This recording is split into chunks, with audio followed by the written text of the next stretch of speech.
Hello, everyone.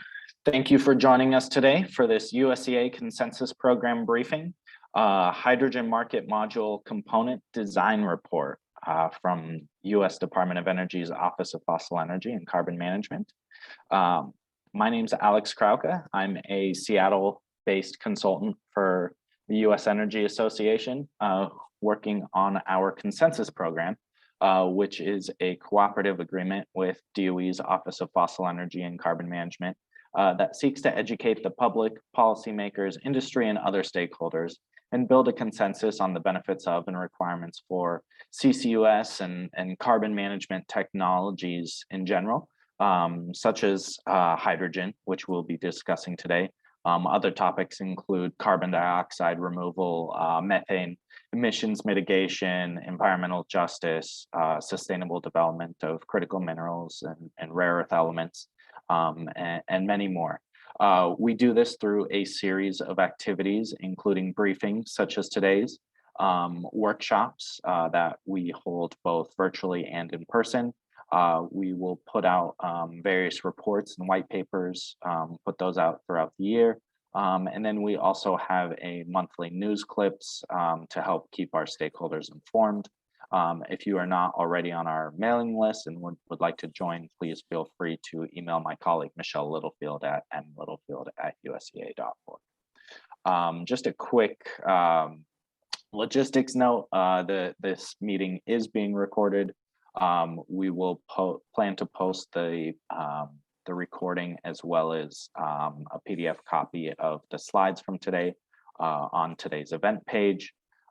You will be muted, so if you have any questions or comments, please feel free to use the Q&A box or the chat box for those. We have 3 speakers today. USEA's Acting Executive Director, Sheila Hollis.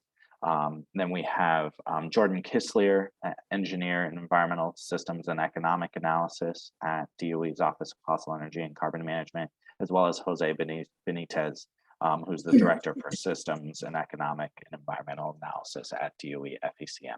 So with that, I'm going to pass it off to Sheila to give a quick introduction to USEA. Sheila, the floor is yours. Thank you so much, Alex, for including me just for a moment to say how proud we are to be playing a role in the presentation of these materials with these great experts, both Jordan and Jose. What is USEA? It is a very interesting, nearly 100-year-old entity formed back in the day before all of the complexities of energy appeared. But what we are first is a convening organization to bring together people who may have very, very diverse views on what energy should be used and how it should be delivered and where it should be delivered to. And we work in 104 countries throughout the world, working hand in hand with USAID and the State Department and other entities representing the US government and working hand in hand with them to improve the lot of many people around the world. Believe it or not, 30% of the world's peoples have no meaningful energy supply whatsoever. And much of the energy that is available throughout the world is in very tough shape, very poor infrastructure, desperately in need of cleaning up and assistance with respect to whether it's the production and the delivery of that energy to the people that need it throughout the world. And it is my pleasure to play just a small role introducing USEA and to tell you, just to look at our website, you'll learn more about the many things that we do and the many people we work with all over the world. With that, I'll turn it back over to Alex and let him take it forward and tell you what a pleasure it is to welcome you to this webinar today. And please do take a look at the other things that USEA does and the other programs which will be available to you. Alex has helped prepare and deliver many of those. And Michelle Littlefield, I should mention as well. So thank you so much. And I will now turn it back to Alex. Great. Thank you so much, Sheila. With that, we will go ahead and turn it over to Jordan to get started with today's program. So Jordan, if you want to go ahead and unmute yourself and share your screen, please feel free. Thanks, Alex. But before I start talking, I'm actually going to hand it to Jose Benitez, and he's going to do a quick introduction first, and then hand it over to me. So a lot of handing off today, but let me share my screen, get our slides ready, and we should be good to go. So Jose, if you want to give a quick introduction. Yeah, sure. Good afternoon, everyone. My name is Jose Benitez, and I was introduced as the Director of Systems, Economic, and Environmental Analysis within the Office of Carbon Management, U.S. Department of Energy. First of all, I would like to apologize. I don't have my camera on. I'm actually a little bit under the weather, so I'm kind of running under the radar in here. I should probably be in bed, but I thought that this was an important enough topic to get out and push through it. So Jordan, do you want to go to the next slide?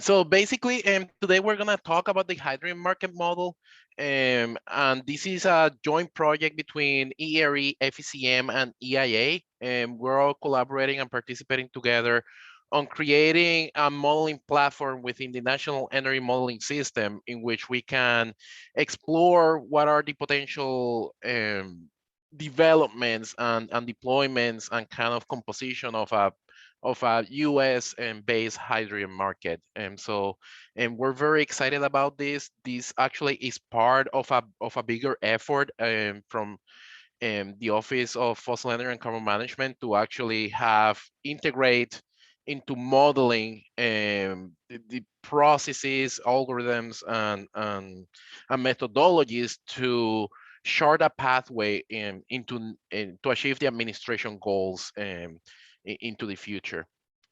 So Jordan, do you want to present the agenda? And I can come back to, well. So this I can do the agenda. Yeah, so we'll just really quickly go through some of our other analysis activities that we have in the pipeline through FE261 analysis, one of which is the hydrogen market module, but we have a number of other enhancements for the National Energy Modeling System that we're working on or kicking off right now. I'll do a brief overview of Nems, what it is. I wasn't totally sure what the audience would be today, so I'll just cover that briefly to give you a flavor of what it is and why it's so difficult and important to model hydrogen in there. And then we'll go through the report that we have on our website, and then we'll wrap up from there. But Jose can walk you through some of our other efforts that we have underway right now. Yes, so the hydrogen market model is a part of a bigger kind of roadmap towards incorporating deep decarbonization into Nems, which is a premier modeling platform. And by the way, when I mention Nems, I have to say this will be the FECM version of Nems. There is a public version that is maintained and published by the Energy Information Administration. And many times, several entities like ourselves, we take that public code, do some modifications so we can actually test out several policy and technology alternatives. And that's not to say that's separate from what is the standard version of Nems and the annual energy outlook product. So you know, this is a separate effort from that. So as part of incorporating deep decarbonization, we have seen that there are many things that have to be upgraded because deep decarbonization is not something that is generally modeled under existing policies and regulations and in the standard Nems code. And so what we have done is that we have been taking a look at several different things within the model that actually needed to be enhanced and upgraded so we can actually get the model to give us a solution of achieving net zero according to the administration goals. So the first part is industrial carbon capture, utilization, and storage, CCUS enhancements. We have actually been working on enhancing the representation of ethanol, hydrogen production of refineries, and natural gas processing. And by enhancement, I mean we are giving them all the option to add point source capture to those processes. And so that's kind of the first step that we have taken to start enhancing the model from what it is right now. We also have enhanced the network representation of pipelines. It is something that as we see that we're integrating more things into it, we need the model to be a little bit more dynamic as to what could be the potential pipeline, a potential CO2 pipeline into the future. So, and we have enhanced that to take care of that. We're right now also working on a new industrial CO2 resource inventory. and that's part of making sure that anything that can be decarbonized through carbon management approaches, including point source capture, and we actually have a view of that, and we're correctly representing that. Another thing that we're doing is cement. Cement is one of those industries that represent a big opportunity for decarbonization. So we actually have a parallel process right now where we're enhancing the cement. I think we lost Jordan for a second. We're enhancing the cement representation in them so we can reflect those carbon management options. Okay. Anyhow, I'm sorry, I got disconnected for some reason. That was odd. Yeah, it's okay. I blame the DOE network. Anyway.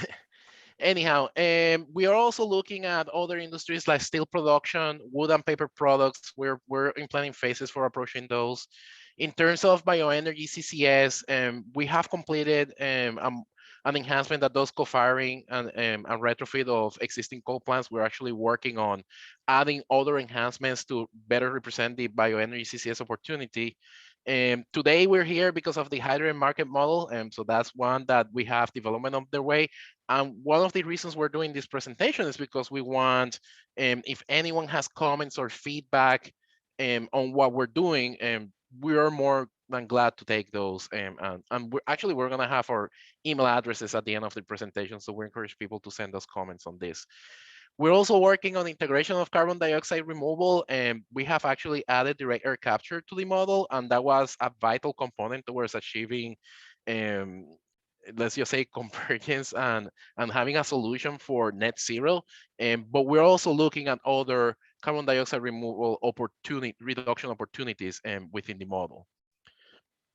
It looks like we're having a little bit of trouble with Jordan's connection. Yeah, my connection keeps cutting in and out. I really don't know why. This is very strange. Okay, and finally, we're also looking at macroeconomics and how macroeconomics are changed as you move forward into the model, because we know that many times we have macroeconomics dependent on statistical relationships between industry, production functions, and all these things. We want to know, are those relationships gonna maintain into that potential future? So that's something that we're in early planning stages of how those might change as we move towards net zero. And also finally, we're running all of this with deep decarbonization and full carbon capture cases. We are always testing this, and we're actually cross-comparing our enhancements to other modelers, to other models, and that we are doing through the Stanford's Energy Modeling Forum kind of work group. And so, we kind of cross-check the results that we're getting. So that's my plugin. Jordan, it's not your time. If plan B, if you drop off, I might then do some of your slides. So don't worry if you drop off. I should be okay. I get a little bit of a warning before I drop off, but then it reconnects me in a second. So I apologize ahead of time. I hope this doesn't happen too many times. Twice is already too much. But thank you, Jose. Thank you for the introduction. Jordan, yeah. Sorry to interrupt, but if you just want to put it in full screen mode, that'd be great. Hold on. I did put it in full screen mode, and that was part of the problem. So can you see it now? Oh no. And if that's what's causing the issue, it's not a big deal, and we can just keep them on. I think it's the way that I'll tell you what, it was probably just the way I was doing the sharing. I apologize for the technical difficulties. I thought I had this worked out. Let me just do the entire screen. That should work. There. How's that? Perfect. Everything look okay? All right. Yes. Great. So one thing I do want to mention right at the outset is I apologize for the use of acronyms. I did my best to try to remove as many of the acronyms, but when it's a USEA briefing with FECM and DOE and EERE and EIA working on the Nems model, it's a little hard to avoid using a lot of acronyms. I'll try to explain them as I go through it, just for sake of clarity. And I'm looking at the first slide and I realized I already missed one. So sorry about that. Hydrogen has been a huge deal over the last couple of years. Just all of a sudden came out of nowhere, I think, and everybody wanted to talk about it. And it's been getting a lot of press on the Hill. There's been a lot of movement on the policy side. And when we started to look at the National Energy Modeling System, we saw a little bit of a gap in the ability to model the policies that are being considered on the Hill with regards to policy. This is a graphic that we have from some of the hydrogen work that we have at DOE, just kind of illustrating the size of the problem and how many different areas it connects to. Hydrogen is an energy carrier, and I'll talk about that a little bit more later, but that means that there's a lot of work everywhere from the production side to the transportation and distribution side and all the way to the end use side.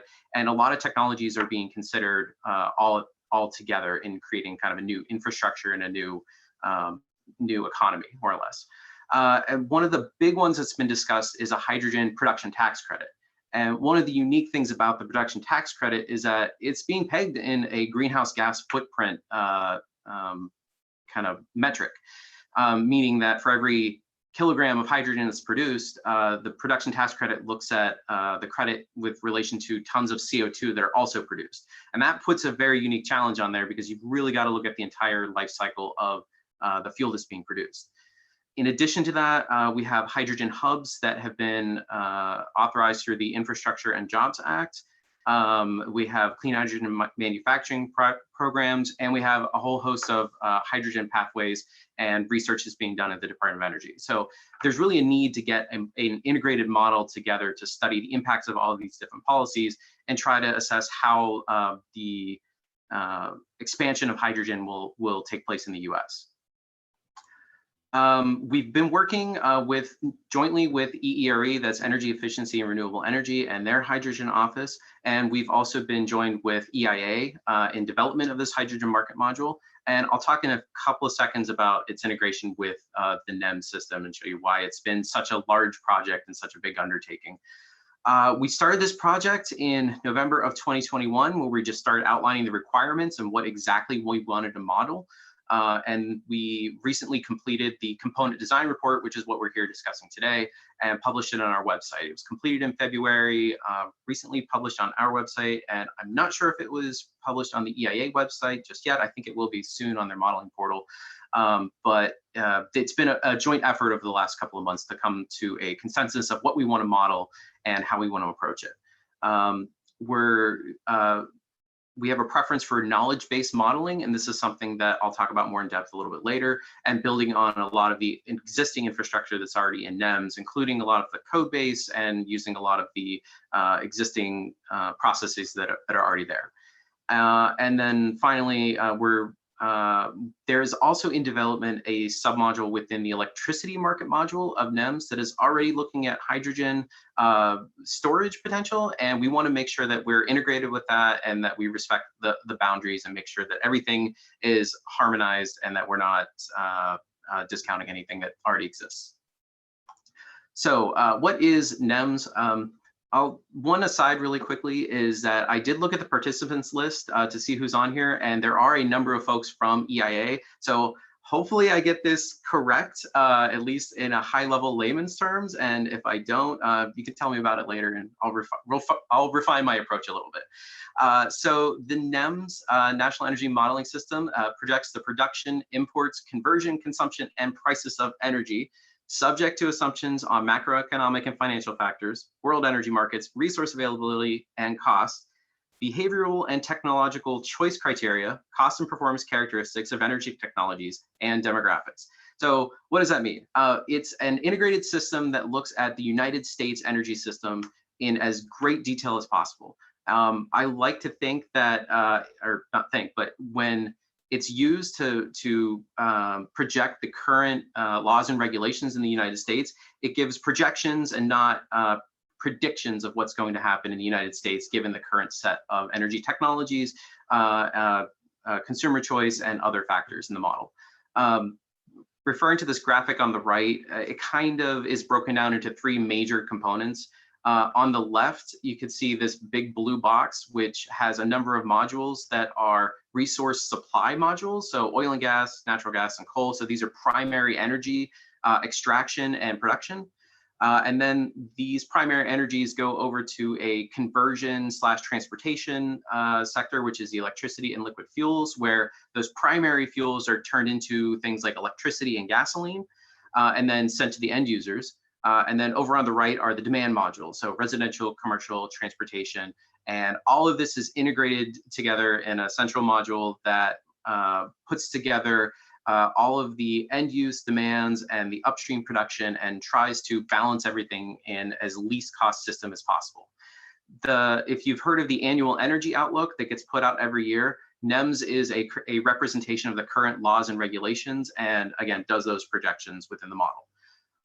One of the interesting things about hydrogen, as I sort of alluded to earlier, is that it is being proposed as an energy carrier. And this presents a really unique challenge in that you need some form of primary energy that is converted into hydrogen, which then goes through the system and is then ultimately consumed at the end, which means it touches many parts of the module. Some parts already have hydrogen built in. We have hydrogen for energy storage in the electricity market module that's currently being built out. There's hydrogen within refineries in the liquid fuels market module. And just to be clear, we don't want to generate hydrogen in large quantities and then go into refineries. If it's already being generated on site, we want to make sure that that's protected, isolated, and kept true within the model and not impacting it too much. The other problems that we're having is that there are multiple technologies and multiple fuels that can generate hydrogen. So this is everything from fossil fuels such as natural gas, coal, potentially biomass. We're looking at electrolysis coming from renewable fuels, nuclear, high temperature electrolysis. There are many methods of generating hydrogen, and we need to take all of those into account. There are lots of ways to transport the hydrogen as well, whether it's through pipelines, through blending. Some folks are talking about ammonia as potential transport and fuel. So there's a lot of different pathways in there. And then at the end use, hydrogen is being looked at as an energy source in a lot of different areas, some emerging, some currently existing. And this becomes a very large problem. There's lots of different things that we have to consider within the model. So we've decided that we want to break out a separate hydrogen market module within NEMS. And the goal is to identify key pathways to introduce hydrogen. But the key thing is, it's even if they may not be economic outside of a deep decarbonization scenario. So we're going through the entire process of modeling the technologies, the transportation, the end use, but we recognize that it may not actually come into play unless there are certain policies in place. And as I noted earlier, the production tax credit that looks at the greenhouse gas production rate of the hydrogen becomes a really key driver. And if you can bring the cost of the technologies down through a production tax credit, that may incentivize technologies to come further into market. Similarly, if we have a significant funding for a hydrogen hub, we want to look at where are the best places to, or potentially the lowest cost areas to deploy such hubs. We also want to delineate production and end use technology. So we need to draw a very bright line between how we generate the hydrogen and how we use the hydrogen. There's a little bit of fuzziness when you look at the middle, when you look at some distributed technologies. The one example I like to use is electrolysis.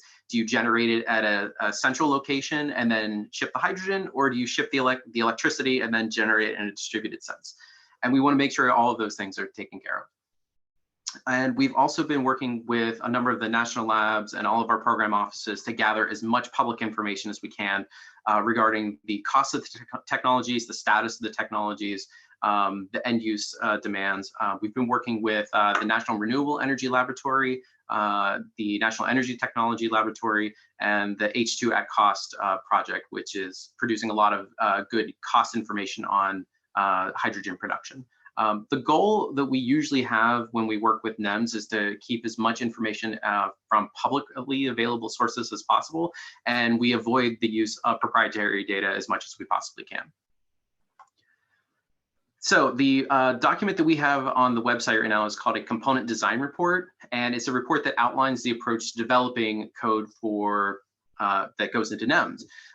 The general outline for the report is that it looks at enhancements that are needed to model hydrogen pathways, metrics to measure the impact, so how many kilograms are produced or how many are used at the end, We wanted to delineate policies that will influence development. So again, metrics that we want to look at, we need to make sure that the model can produce those metrics so that we can actually see the impact of such policies.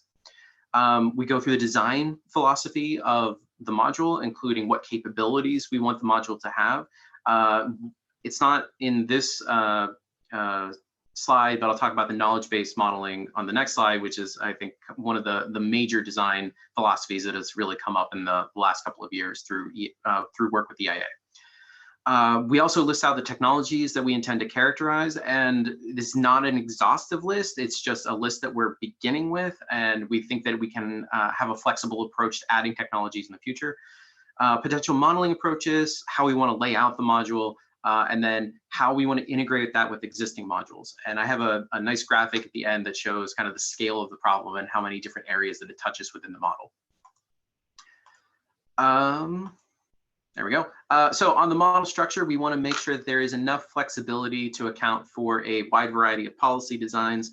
And the key area, and I've said it a couple of times, is the knowledge-based modeling architecture. So just to drill down on this a little bit, the idea is that we take as much information as we can from various data sources, such as databases, text documents, expert judgment, and we put all of this together and we generate recipes that are used within the model, so that when the model is run, it actually generates a number of inputs that go into the model, and we're not limited based on, say, a spreadsheet, for example.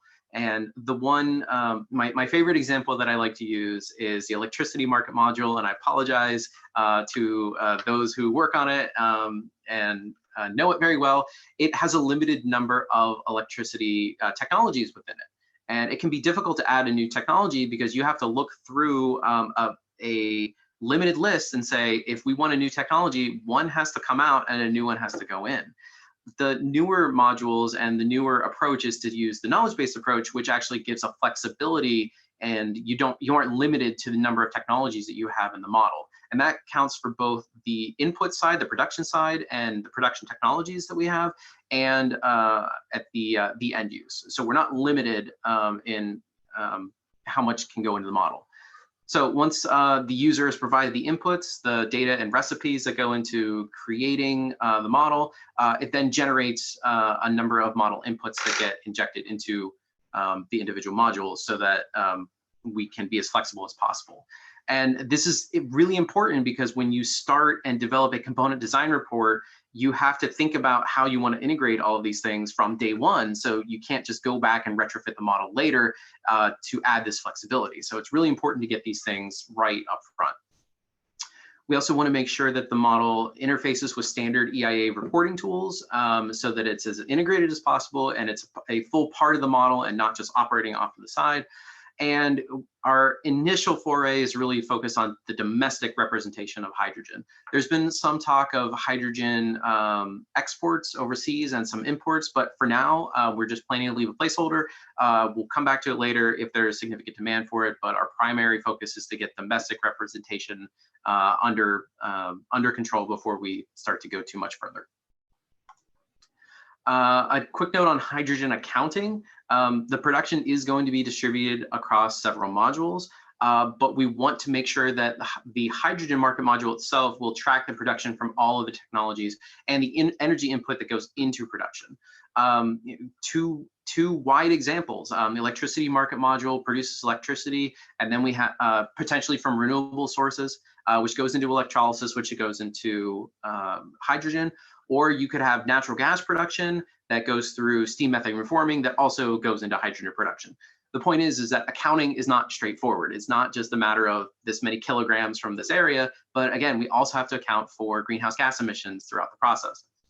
And as I've said once or twice, small scale production, we'd want to make sure that it's characterized within the demand modules if possible, and we want to respect the areas that are already there.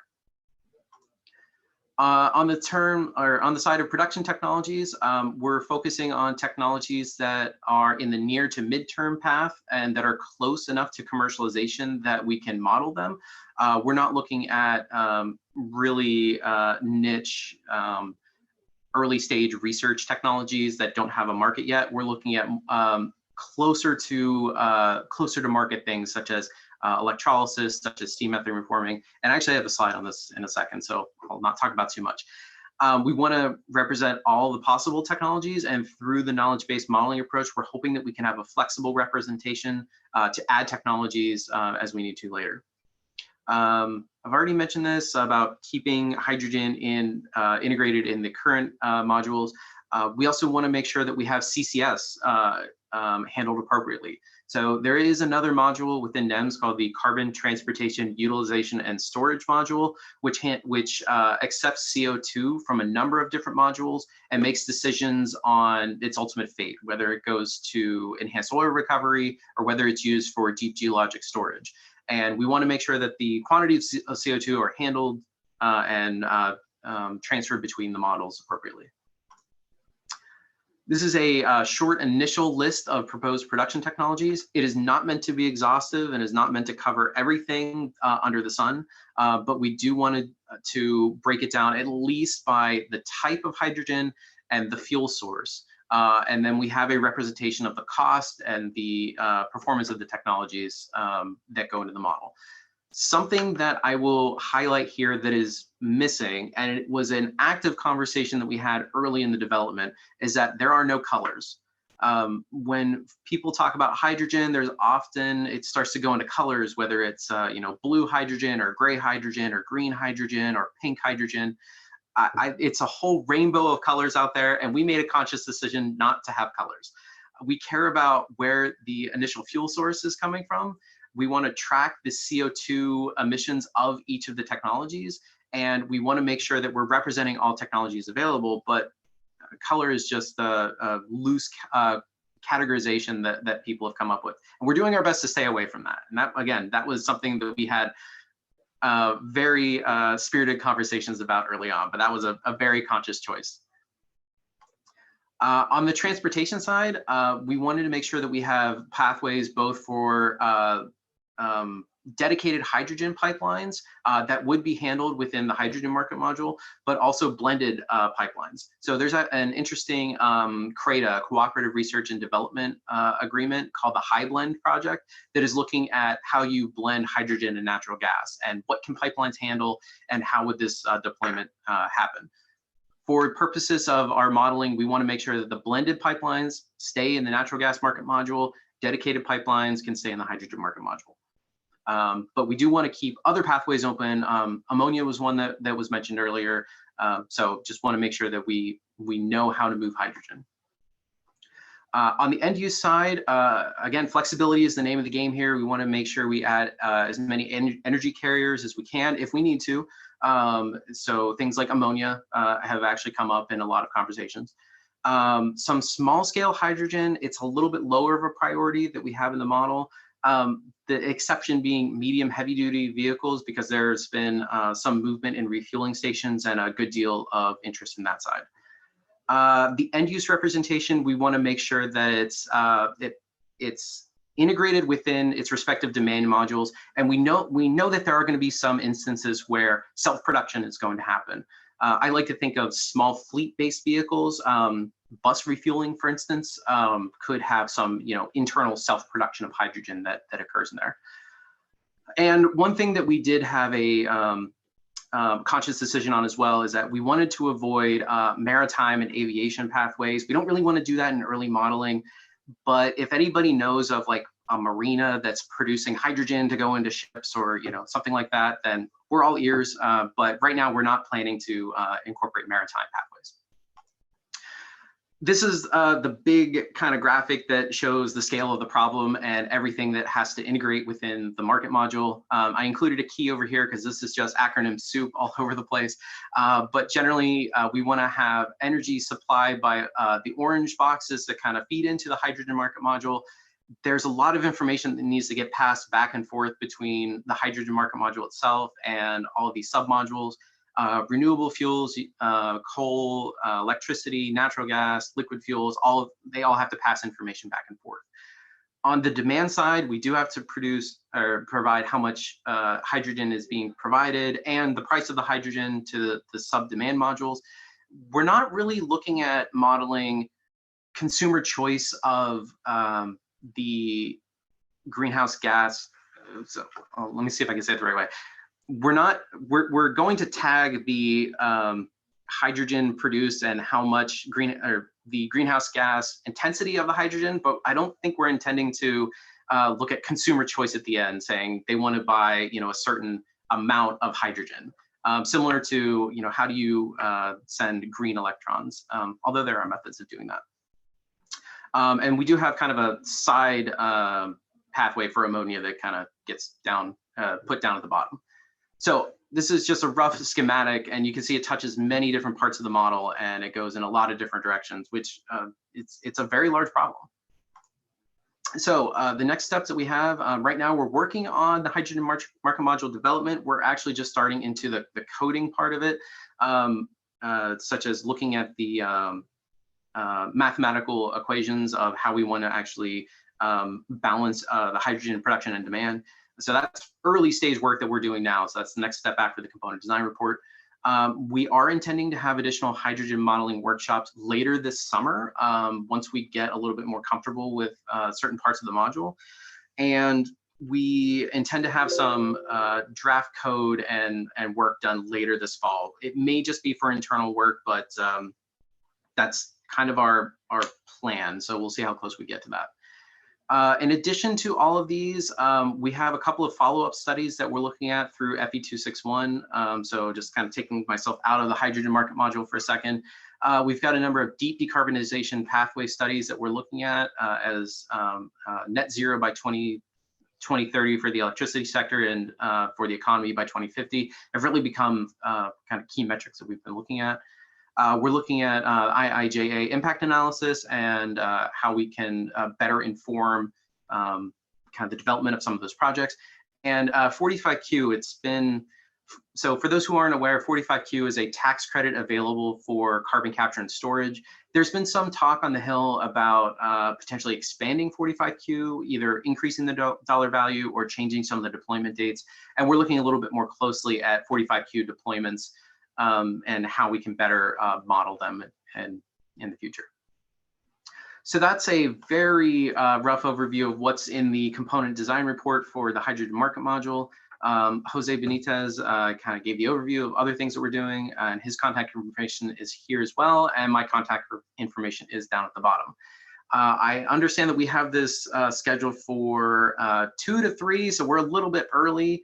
And I can turn it back over to Alex if there are questions as we transition over. Thank you so much, Jordan and Jose. That's a lot of great information on what's becoming a really hot topic and when discussing hydrogen. There was one comment that came in from Vikram Linga. That hydrogen for seasonal electricity storage in the electricity market module is in development by EIA, but it is not yet in a publicly released version of Nems. Jordan or Jose, do you have anything to add to that?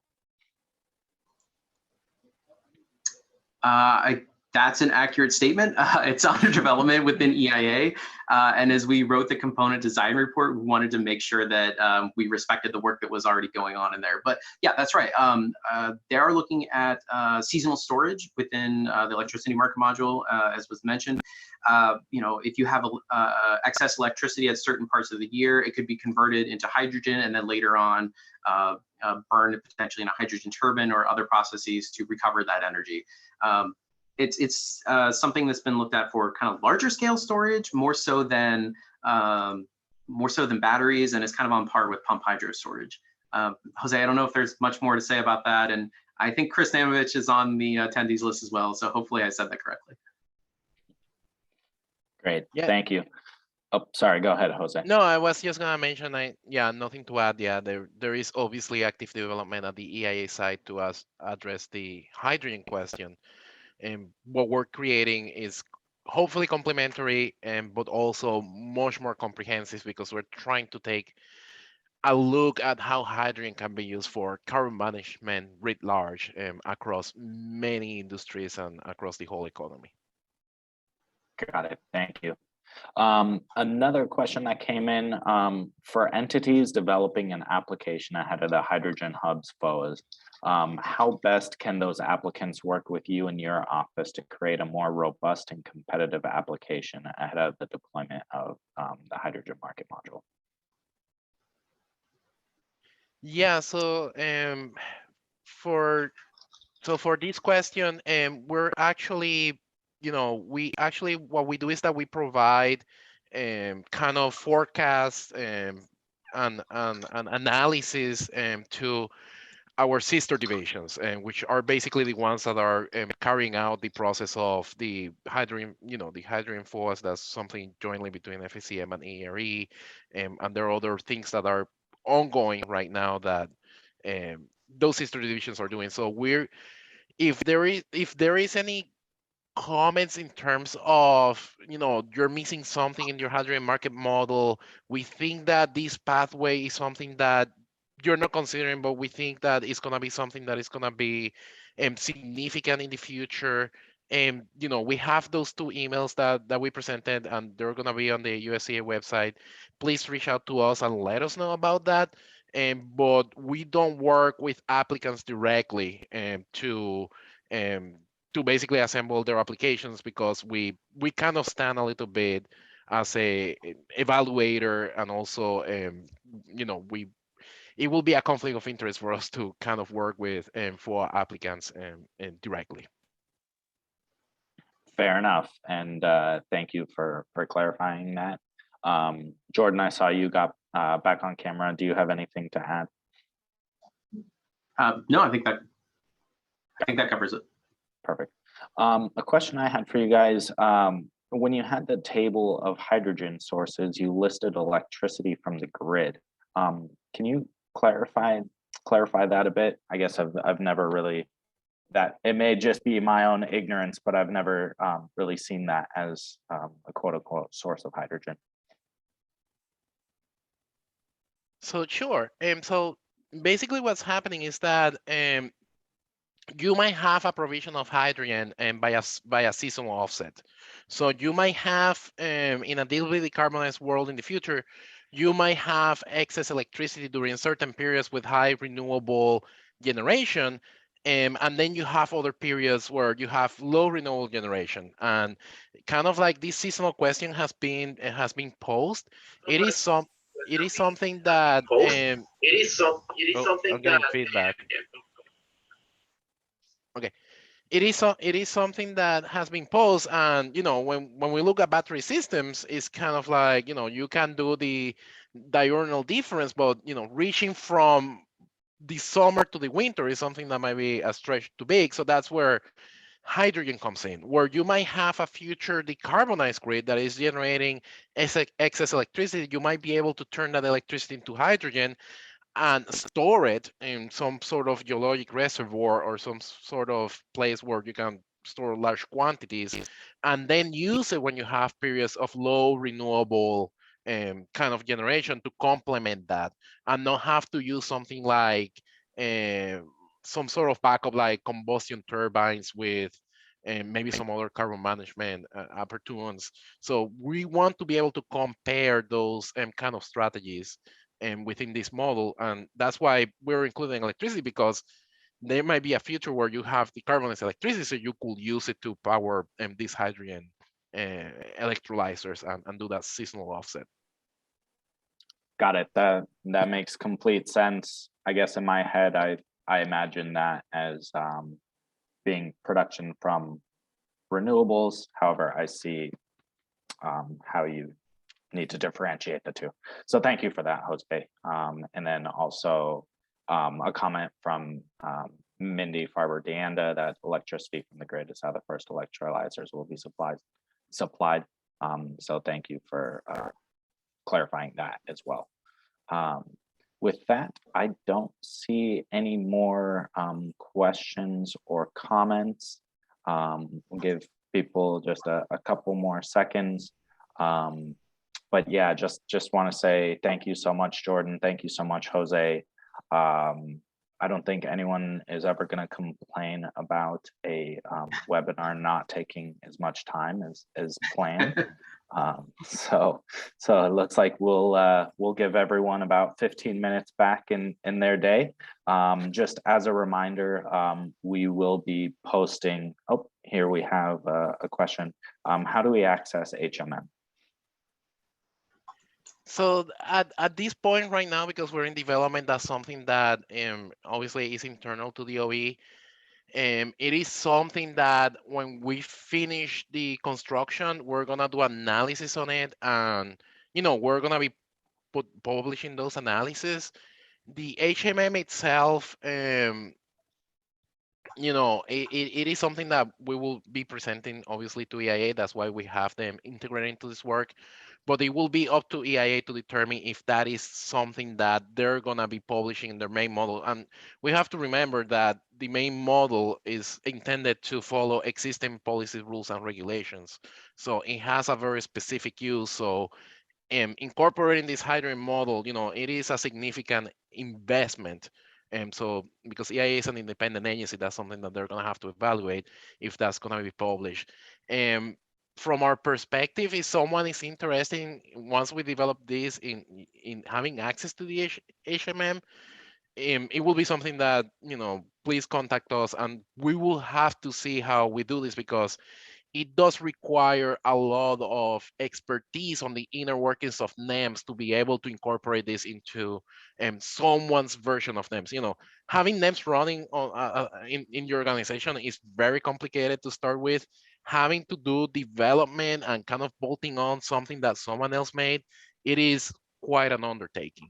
And so our main goal for this is actually to do reports and to do analysis that is needed to actually support the program and determine what is the potential for hydrogen development, and also how IIJA provisions and potential incentives that are being discussed are going to help or calibrate that hydrogen deployment into the future. Got it. Thank you. And then we now have a couple more questions that have come in. Will additional technologies be added to the types of hydrogen generation? I can answer that one. We have an initial list that we want to start with, and those are the ones that we think are the closest to market readiness, the closest to commercialization. We recognize that there are new technologies that are under development, some new things that are coming along, and that's why we want to make sure the model is flexible to add those things in the future. So well, obviously we can't add 500 different technologies on day one, so we just want to start with something that is smaller and manageable, that we think are ready to come to market. But as things do, as we gather more information, as the model becomes a little bit more clear, we want to make sure it's flexible to add those things in the future. Yeah, and just to add to Jordan's answer, it is very important that as we add technologies, the backbone of that is cost and performance. So we need to have kind of a body of knowledge that we can actually extract information from to derive, capital O&M and kind of fuel use, either electricity or something else. And what are those characteristics? They need to be very specific, and they need to be available so we can actually incorporate that into the model. Thank you for that. And then we've had a request for everyone's emails. Just with DOE, generally emails are first name dot last name at hq.doe.gov. And we're very easy to find.